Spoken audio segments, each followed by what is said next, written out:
大家好，今天我要跟大家分享的是抹茶蛋糕卷。这个抹茶蛋糕卷带着淡淡的抹茶清香，即使觉得戚风蛋糕口味甜腻的朋友，也会喜欢上这个抹茶口味的蛋糕卷。现在就跟着我来看一下吧。首先需要4粒从冰箱取出来的大鸡蛋，将蛋清和蛋黄分离，放在无油无水的容器中。在另一个容器中倒入牛奶，再加入玉米油，搅拌至乳化。小碗中再放入1大勺玉米油，加入3小勺绿茶粉拌匀。绿茶粉在玉米油中很容易溶解，这样就比较容易后面的操作。将拌好的绿茶粉倒入牛奶、玉米油中，用打蛋器轻轻搅拌均匀，直至绿茶粉完全的溶解。然后筛入65克的低筋面粉，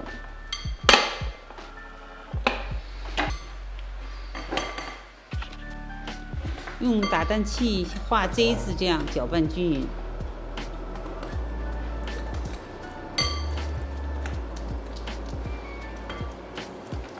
当看不到面粉粒时，再倒入蛋黄糊，继续搅拌，直至面糊变得均匀并细滑，并且具有这样的流动性质感就可。下面来打发蛋白，蛋清中倒入1大勺白醋，白醋的作用是帮助蛋白打发，也可以用柠檬汁代替。电动打蛋器将蛋白打出大气泡后，加入1/3的白糖。继续用中高速打发至出现小气泡，再加入1/3的白糖，然后用中速打发至出现轻微的纹路。这时候加入剩余的1/3白糖，继续用中低速将蛋白打发直至出现清晰的纹路，提起打蛋器，上面出现这样标志性的大弯钩就可以了。蛋白千万不能打发过头，不然蛋糕卷会开裂。取1/3的蛋白霜拌入到面糊里面，慢慢的翻拌均匀。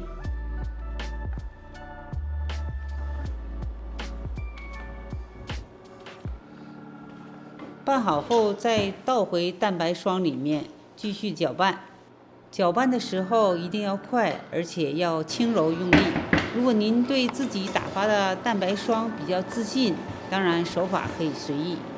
拌好的面糊从高约15厘米处倒入铺好烤盘纸的方形烤盘中，用刮刀稍稍抹平，在正底下震出大气泡。放入预热330华氏度烤箱中烤23分钟，再调至340华氏度烤10分钟。烤好后，上面再盖上1层烤盘纸，以免变干，放在烤架上晾凉。这时候我们来制作奶油夹心。我用1大勺奶油奶酪加30克白糖，先将其拌匀。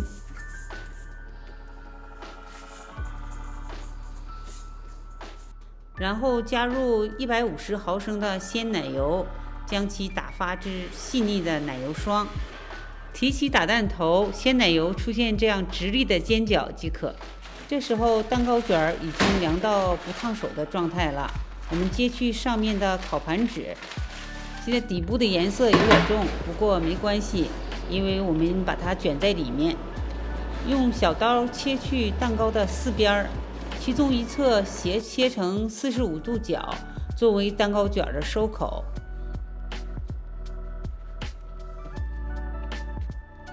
然后用抹刀抹上奶油，建议不要抹太厚，抹太厚的话卷起来会比较吃力。奶油上面也可以按自己的喜好放上水果。再用小刀在一侧浅浅的画上3道，这样的话会防止一会儿卷起的时候开裂。然后借助擀面杖垫在烘焙纸下，从一侧开始慢慢的卷起。卷的时候要一气哈成，手按住擀面杖和烘焙纸，不断的往前推进，另一只手要抓住烘焙纸的另一侧，以免蛋糕卷滑动。我这次卷的还是有点狼狈，奶油还是跑了出来。如果是这样，就再换一张烘焙纸，再重新卷一下。还好这个蛋糕卷烤得比较完美，这么折腾也没有开裂。用烘焙纸将蛋糕卷卷好，放入冰箱内冷藏1个小时。从冰箱取出后，去掉烘焙纸，用小刀轻轻刮去蛋糕表面的外皮，露出里面的毛巾面，这样让里面的绿茶本色就显露出来了。将剩余的奶油霜装入裱花袋内，在蛋糕卷上挤上奶油花。抹茶口味的戚风蛋糕本身并不是很甜，我这个方子面糊内也没有加糖，所以不用担心放太多的奶油会甜。用芒果粒摆在奶油花上面作为装饰，这样的抹茶蛋糕卷颜值又上了一个档次。品一口，浓浓的抹茶香融入在戚风蛋糕的细腻中，再伴着奶油的香甜和水果的芬芳，满满的幸福感。这样好吃的抹茶蛋糕卷，您也来试一下吧。感谢您的收看，如果我的视频对您有所帮助，记得点赞并订阅我的频道。我们下期再见。